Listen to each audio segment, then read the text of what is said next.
호세아 3장입니다. 1절에서 마지막 5절까지 우리 교독으로 읽습니다.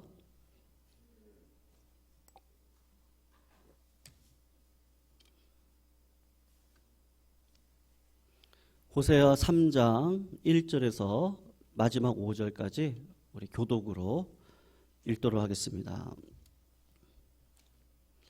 1절 제가 읽겠습니다. 여호와께서 내게 이르시되 이스라엘 자손이 다른 신을 섬기고 건포도 과자를 즐길지라도 여호와가 그들을 사랑하나니 너는 또 가서 타인의 사랑을 받아 음녀가 된 그 여자를 사랑하라 하시기로 내가 은 15개와 보리 한 호멜 반으로 나를 위하여 그를 사고 그에게 이르기를 너는 많은 날 동안 나와 함께 지내고 음행하지 말며 다른 남자를 따르지 말라. 나도 내게 그리하리라 하였노라.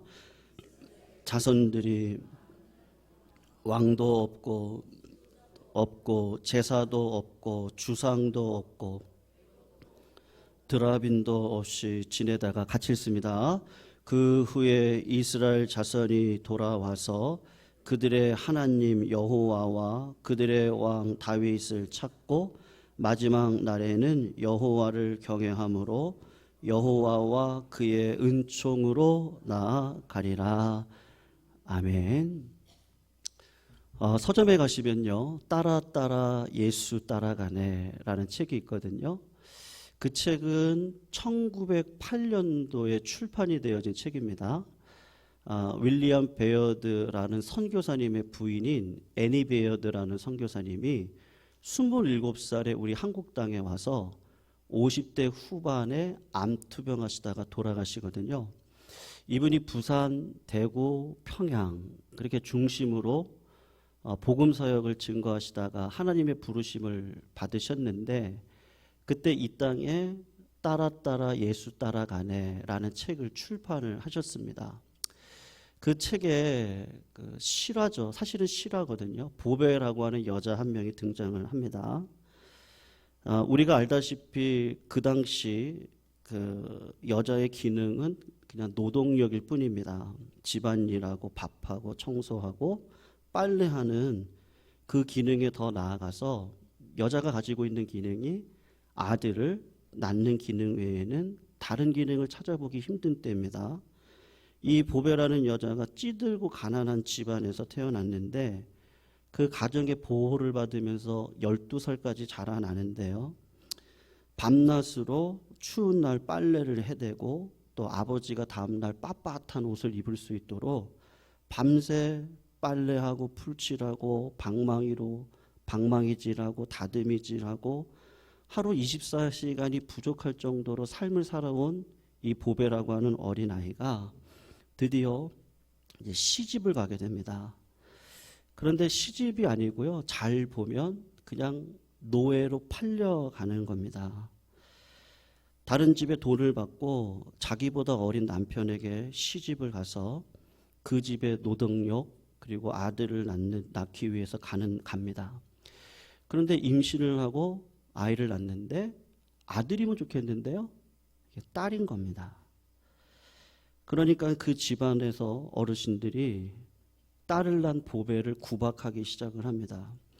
호된 시집살이 가운데 갑자기 비보가 들려오는데 자기의 어린 남편이 그때는 이제 급사하는 일이 많잖아요. 그러니까 이제 급사를 했습니다. 아직도 피덩어리인 자기 딸에게 젖을 주어야 되는데 이상한 남자들이 와서 웅성웅성 대는데 무슨 얘기인가 봤더니 자기를 다른 집에 팔겠다고 하는 이야기를 듣게 됩니다. 그 와중에 자기 딸을 살려내야 되니까 이렇게 저렇게 젖을 먹이려고 하는데 홍역이 와서 결국 그 딸은 죽음을 맞이하게 됩니다. 딸 잃고 남편 잃고 또다시 다른 집으로 팔려간 이 보베라고 하는 어린아이는 정말 사는 게 아니죠. 죽지 못해 사는 거고 어떻게 왜 살아야 하는가라는 생각이 들고 매일 그냥 고민입니다. 어떻게 죽을까? 그러다가 시장길을 가다가 서양 선교사님으로부터 예수 그리스도 안에 사랑이 있고 평안이 있습니다라는 이야기를 들었는데 이게 신비한 힘인 거죠. 그 평안이라는 말이 내 마음속에 들어와 이렇게 좌정하고 주인이 되어 주시는데 이게 어디서 오는 평안인지 너무 기쁜 거예요. 그래서 교회를 가면 날 사랑하심, 날 사랑하심, 예수 사랑하심은 거룩한 말일세. 그 찬양만 부르면 정말 눈물이 나오고 기쁨이 흘러넘치고 모든 것을 견딜 수 있더랍니다. 옛날 같으면 그냥 죽지 못해 사는 모습이었는데 이제는 아무리 남편이 두들겨 패도 이 보배라는 여인의 얼굴에 담겨진 그 안식의 기쁜 마음이라고 할까요? 시간이 많이 흐르고 난 다음에 이 가족들이 도대체 이 여자에게 있는 평안이 뭘까?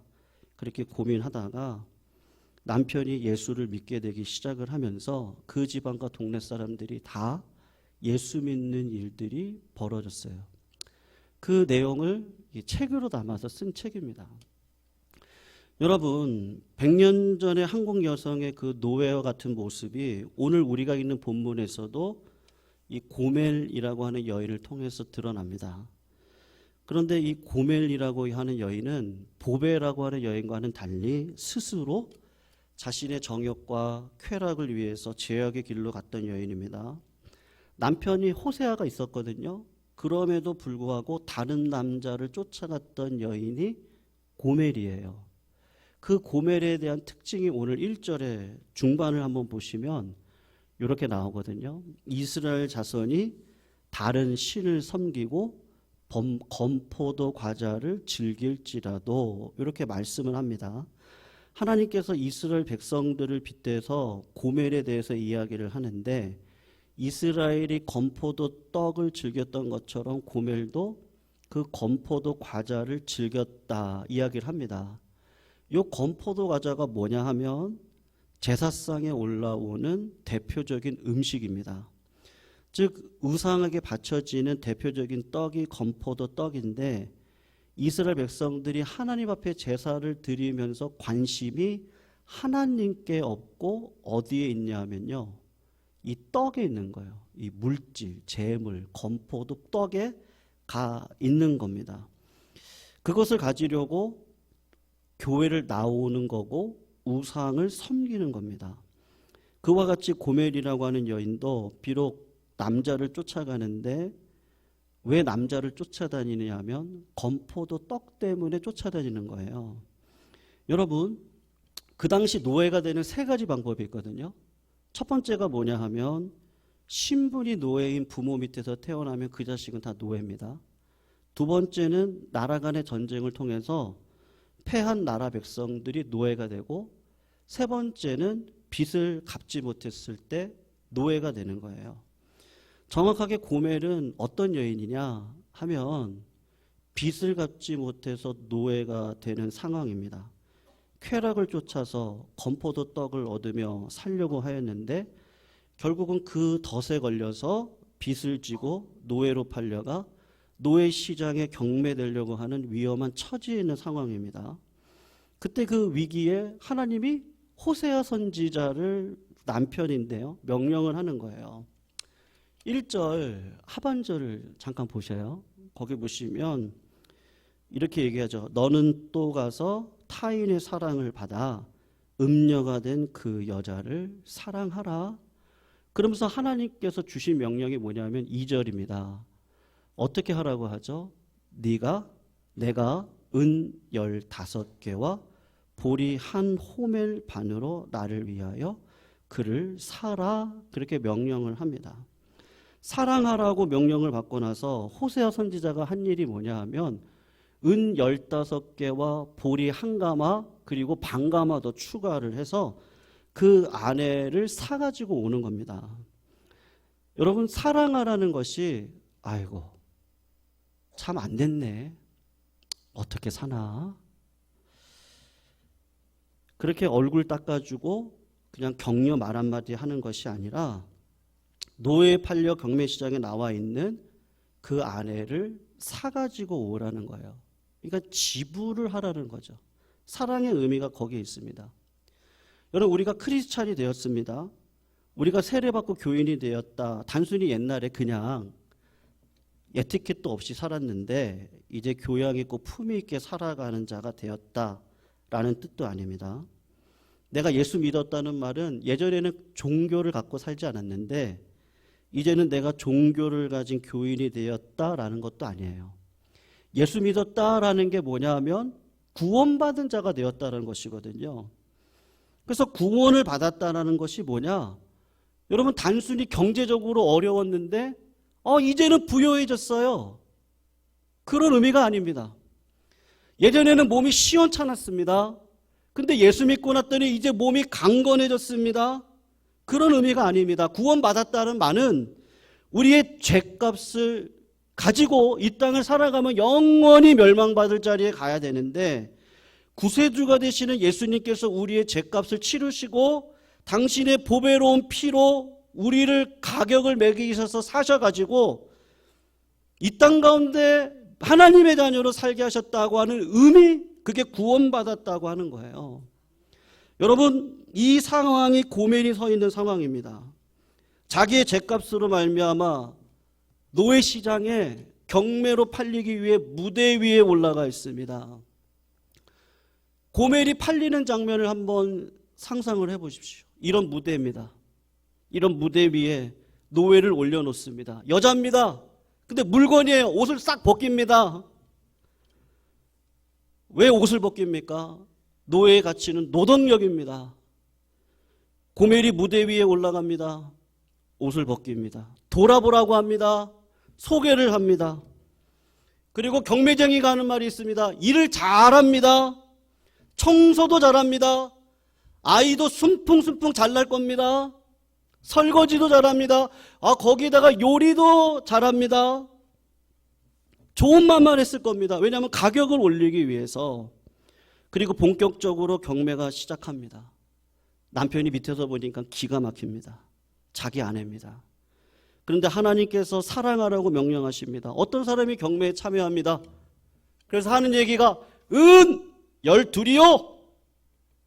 호세아가 깜짝 놀라서 아니요, 은 13이요. 어떤 남자가 저 여자가 튼튼하네. 은 14이요.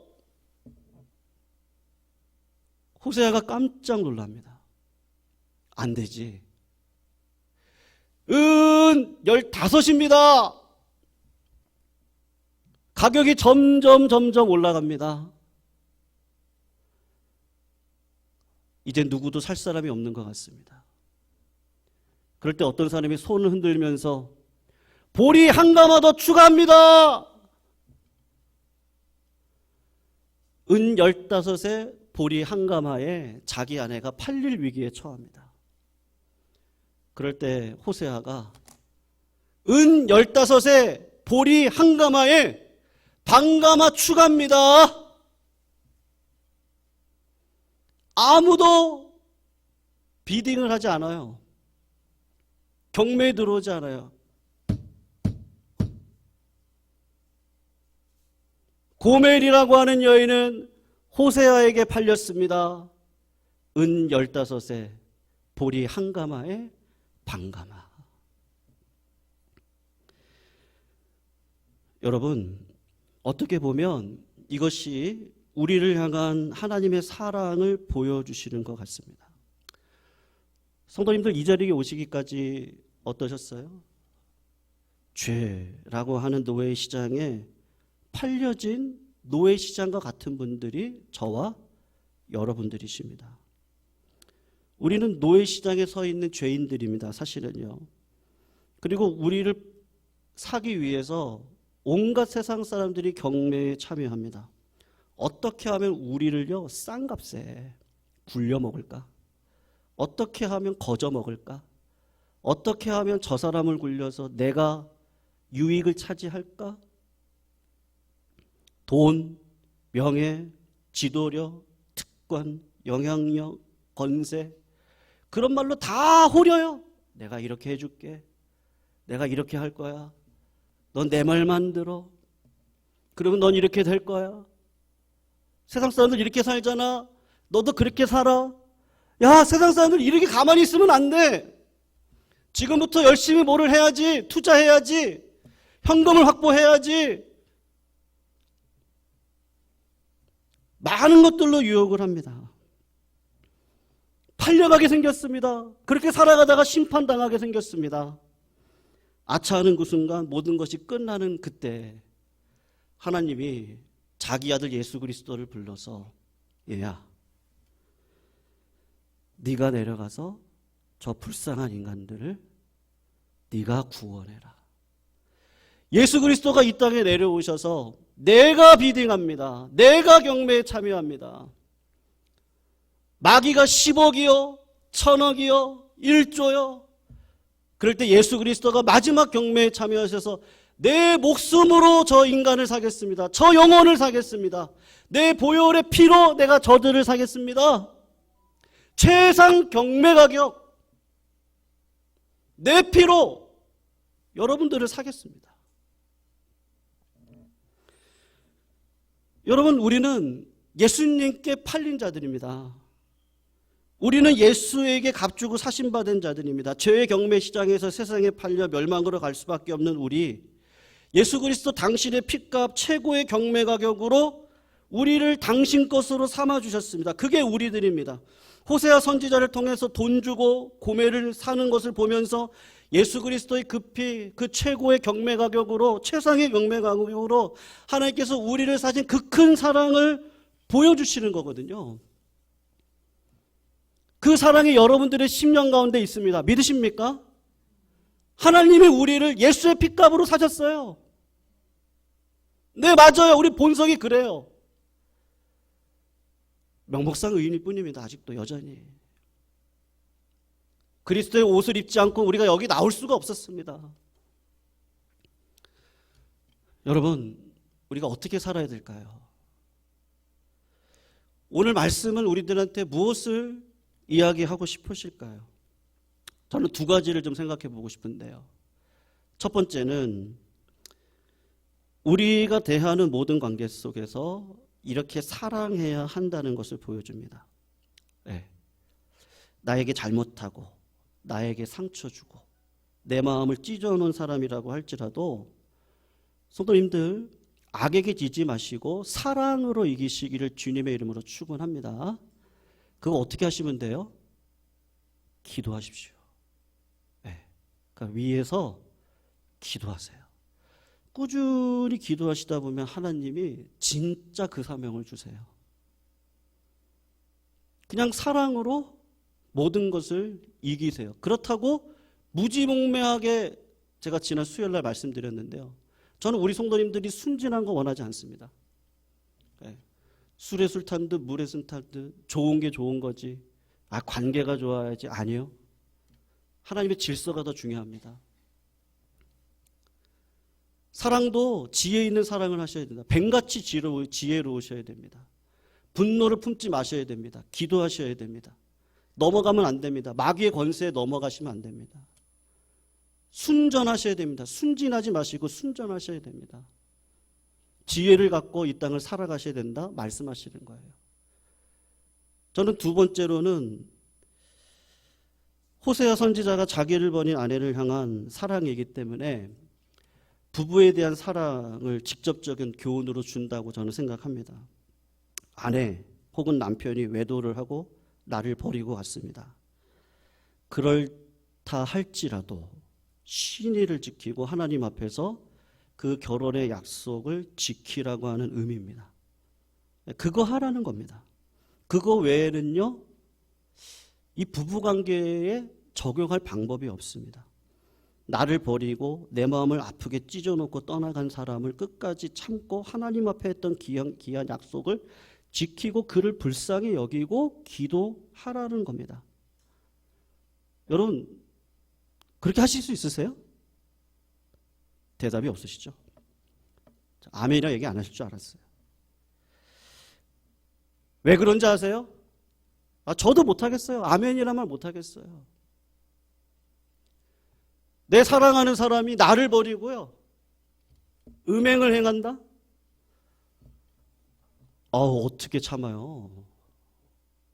사랑 안 하고요? 아멘이 안 돼요. 그리고 하나님 앞에 얘기합니다. 하나님, 이건 공평하지 않죠. 저는 이렇게 사랑했는데 제 사랑하는 사람은 음행을 하나요? 이게 뭐가 공평합니까? 자기 좋아서 자기가 약속을 깨고 자기가 그 짓 하다가 노예가 되고 저렇게 나락으로 떨어졌는데 왜 내가 이 약속을 자기를 위해서 내가 이렇게 몸부림을 쳐야 됩니까? 공평하지 않습니다. 공평하지 않아요. 하나님 앞에 나와가지고 하나님 공평하지 않아요. 어떤 사람은요, 잘 이렇게 이용을 해가지고요, 진짜 마귀 권세 누리고 편안하게 살고, 어떤 사람은요, 이용만 당하는 것 같아요. 근데 사랑하라고요? 하나님 공평하지 않아요. 여러분, 제가 금요일 날도 한번 말씀드렸는데요. 요새 젊은 분들이 결혼도 잘 안 하려고 하시죠. 예. 아이고, 왜 하네? 이유가 있어요. 그런데 또 결혼하신 분들이 이혼들을 하세요. 이혼율이 심하거든요. 그래서 이유가 무슨 바람이 났나? 간음의 행위가 있었나? 아니면 성격적으로 어려움이 있나? 근데 여러분, 요새 왜 이혼들 많이 하는지 아십니까? 돈 때문이래요. 네, 이게 실제 얘기입니다. 우리나라 지금 실제 얘기입니다. 우리나라 이혼율이 최고 높잖아요. 돈 때문이래요. 양쪽의 아내하고 남편이 이제는 외벌이가 아니라 다 벌잖아요. 다 벌어요. 근데 돈의 문제를 가지고 뭐 공동으로 뭐를 이렇게 뭐 통장을 하나 만들고 자기 돈 자기가 이제 갖고 있는 거죠. 그러다가 이제 돈 문제로 뭐가 걸리는 거예요. 그러면 내가 왜 희생하냐? 근데 그런 마음이 들어간다는 거죠. 굉장히 억울해하는 겁니다. 그러니까 공평을 따지는 거예요. 주고받는 것을 따지고 재산도 이분하고, 당신 것이 내 것이고 내 것이 당신 것인데 어느 순간 시간이 가면서 내 것은 당신 것이고 당신 것이 내 것, 이렇게 돼야 되는데요. 내 것은 내 것이고 당신 것도 내 것이야. 이렇게 바뀌어버리는 거예요. 그리고 돈 때문에 이혼을 한다는 거예요. 따집니다. 근데 여러분 생각을 해보십시오. 하나님 입장에서 한번 생각을 해보십시오. 하나님 앞에 나와가지고 하나님이 공평하지가 않아요. 하나님 어떻게 저보고만 사랑을 하라고 하십니까? 그렇게 이야기를 한다면 하나님이 뭐라고 말씀을 하시겠습니까?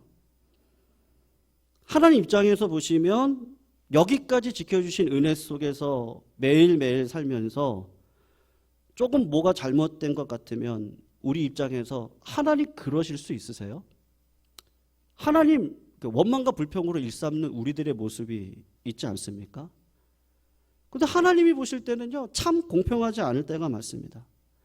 왜냐면 하나님은 끝까지 지켜주시고, 하나님은 끝까지 우리를 사랑해 주시고, 끝까지 우리를 책임져 주셔서 여기까지 데리고 오셨는데, 그런데도 불구하고 우리는 시간만 있으면 또 나가서 방황하고 하나님의 임재보다 제약 가운데 거하고 더 세상을 좋아하고 하나님의 말씀을 묵상하기보다는 세상적인 것을 즐기고 있는 나의 본성을 보면서 하나님의 입장에서 보면요, 이거는 공평하지가 않습니다.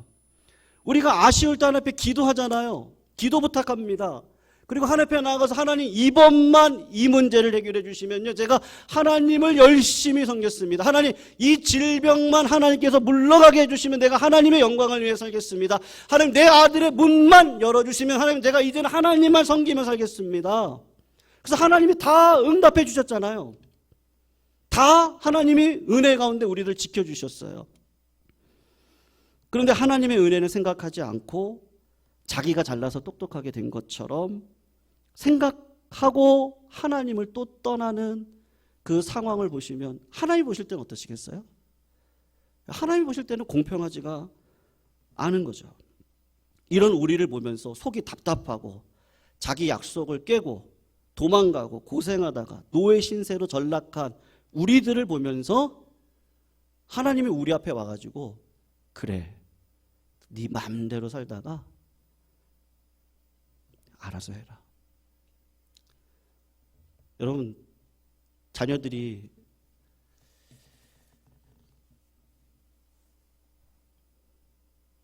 난리를 치는 거죠.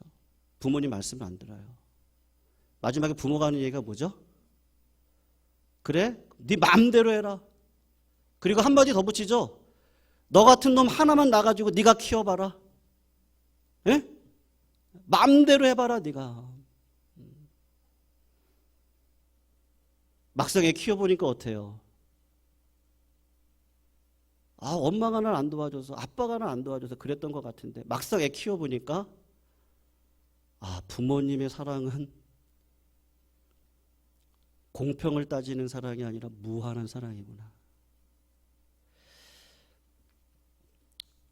여러분, 오늘 3절을 잠깐 한번 보실까요?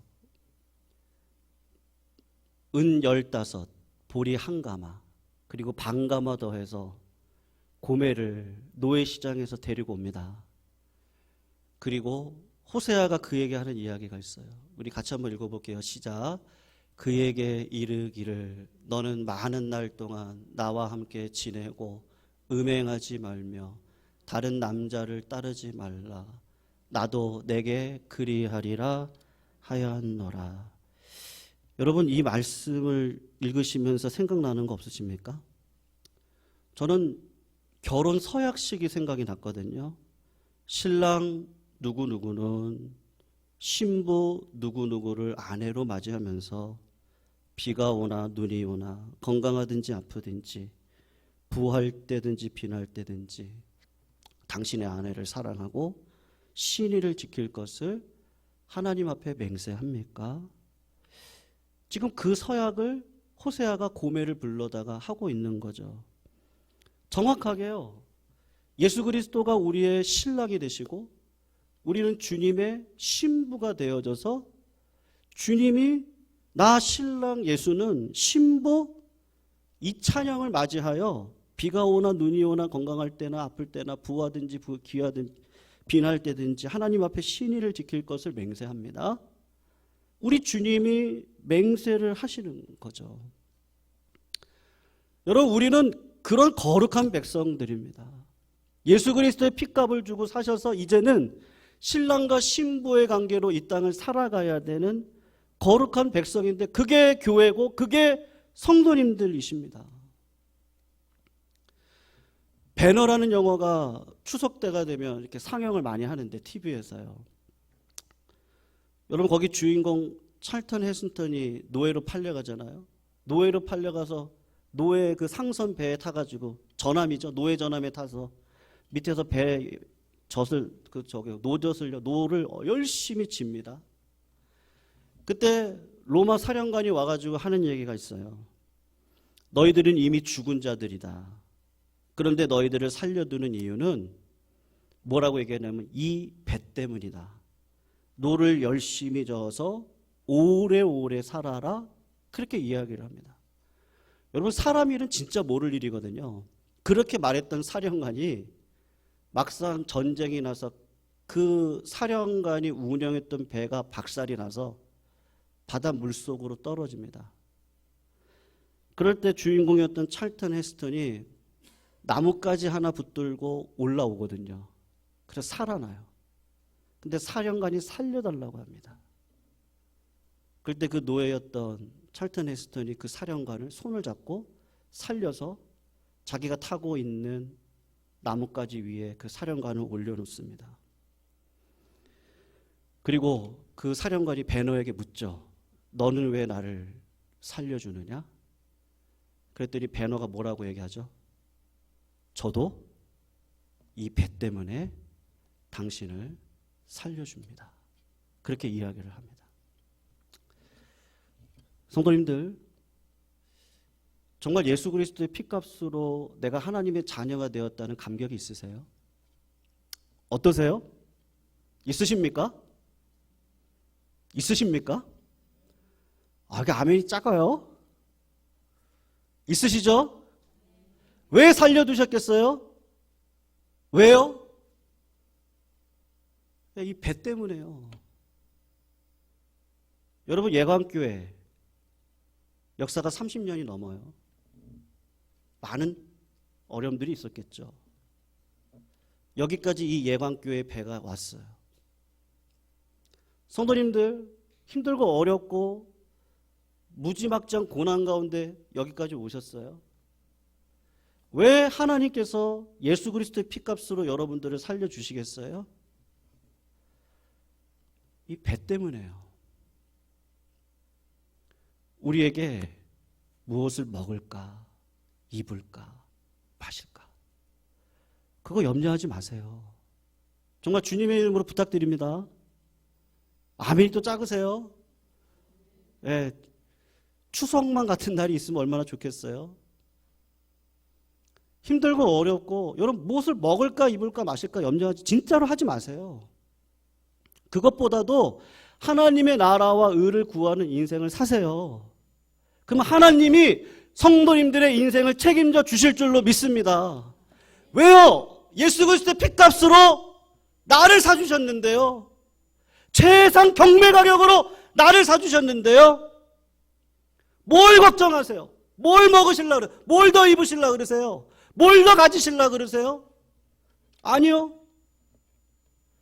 살려주신 의미를 가지고 하나님의 나라와 의를 위해 살아가시면 됩니다. 생명을 낳으셔야 됩니다. 전도를 하셔야 됩니다. 뭐 이렇게 하다가 어떻게 되겠지? 아니요, 그런 인생은 절대 없습니다. 최상 경매 가격이요. 주님의 피값은 이 땅에 무엇으로도 대체할 수 있는 건 아무것도 없습니다. 그 값으로 여러분을 사셨다니까요. 아무것도 염려하지 말고 오직 모든 일에 기도와 간구로 너의 구할 것을 감사함으로 하나님 앞에 아뢰라. 그리하면 하나님이 너희 마음과 생각을 지켜주실 것이다. 이 말씀대로 되시기를 주님의 이름으로 축원합니다. 그리고 믿음의 인생을 살아가셔서 하나님께서 베풀어 주신 이 복음의 문을 세상 사람들에게 증거하고 걸어갈 수 있는 그 복음의 전도자로 우리 성도님들이 살아가시길 주님의 이름으로 축원합니다. 그럴 때 하나님께서 우리 교회를요, 성도님들의 삶을 영광스럽게 인도해 가실 줄로 믿습니다. 네. 다시 예수 그리스도 바라보시고 그 영광을 위해서 살아가실 수 있는, 그래서 그 특권을 절대로 놓치지 않는 우리 성도님들이 다 되시기를 축원합니다. 우리 말씀 붙들고 찬양할까요? 305장인데요.